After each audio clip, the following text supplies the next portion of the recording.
With April showers and Easter and all the good things about the month here or around the corner, we have to pay tribute today to one of the most important April movies of all time.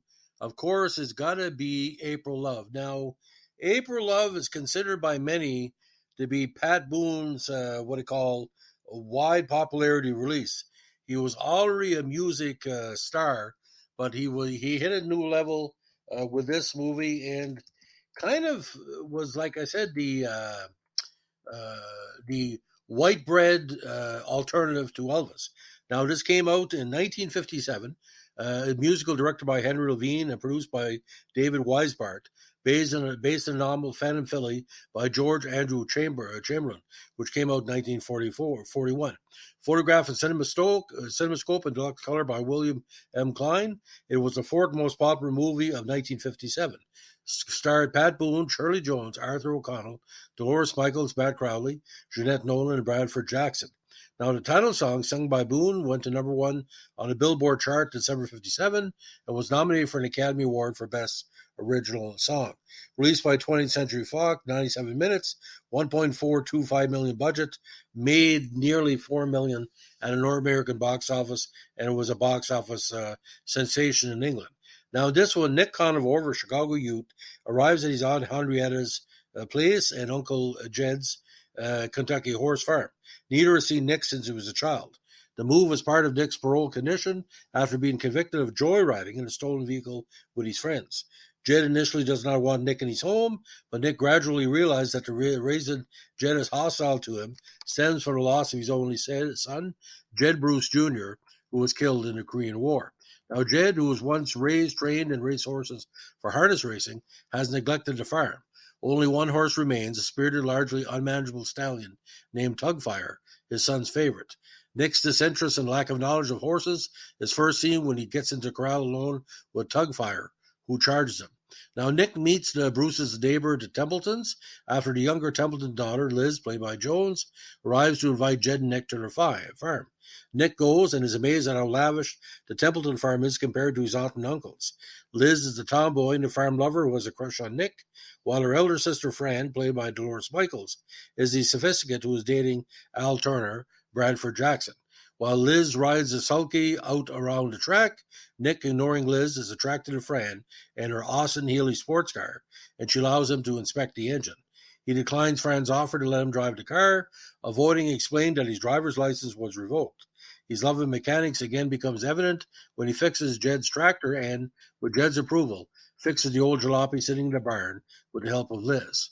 Now, Nick spends time with both Templeton girls and sees Shirley Jones' character as a good sport and Fran as girlfriend material, though she is with Al.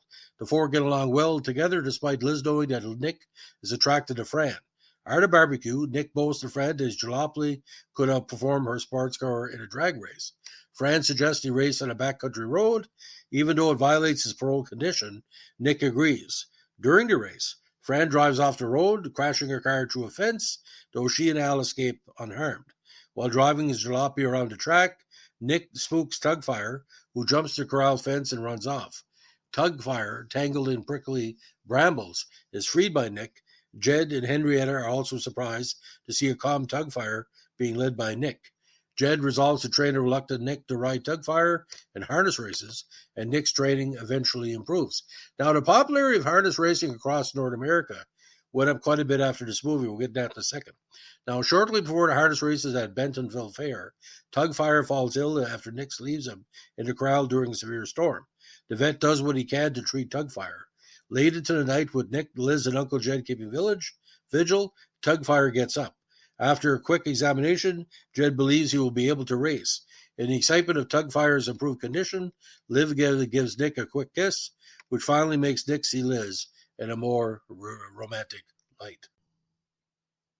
Now, as at this point in the movie, you know what's going to happen. It's pretty obvious. At the fair, Nick and Liz declared a romantic interest to each other, culminating with them almost kissing on the Ferris wheel. Now, there's a reason Boone didn't kiss her, and we'll get to that in a second.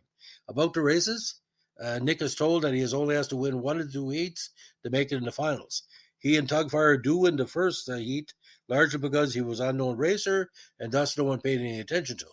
In the second heat, he is boxed in by the Templeton's rider, their wheels locked.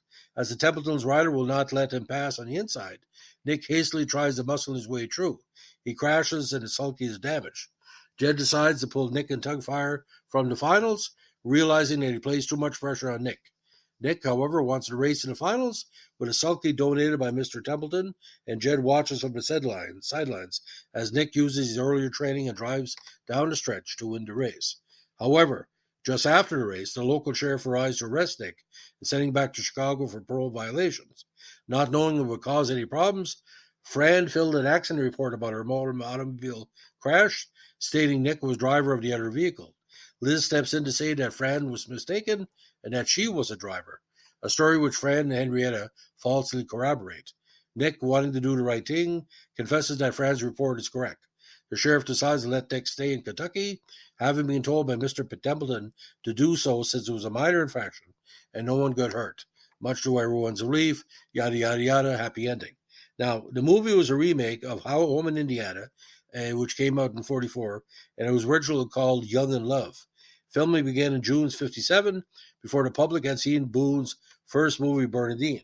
It took place in Hollywood and on location in Kentucky. At the beginning of the shoot in Kentucky, Boone was in a car accident while filming a scene. He was a passenger in a car which was to be overtaken by a car driven by two local girls. The cars collided, but Boone was uninjured. Boone, of course, did not kiss Shirley Jones on screen for fear of upsetting his wife, because Boone was a big super Christian. Now, most critical notices of the film tended to be mixed. Leonard Maltin described it as an engaging musical, while the New York Times' Bosley Crowther said it had two of the nicest-looking young singers to be found anywhere, a batch of pleasant tunes, some nifty Kentucky scenery in good color, and absolutely no plot.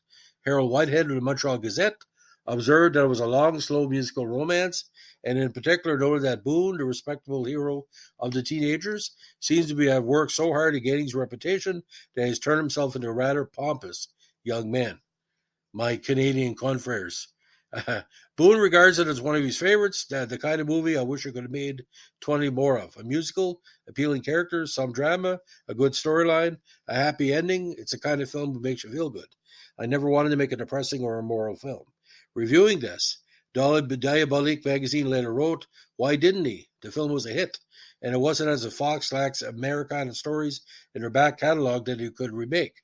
Kentucky in 1938, Maryland in 1940, Margie in 1946, Smokey in 1946, Scudahoo, Scudahee in 1948, etc. The only other remake he wound up doing was State Fair. That wasn't even a star vehicle. Why didn't someone put him together with Jones again? Now, it's considered a top 100 songs of all time, April Love, and a lot of people hear that and still cry.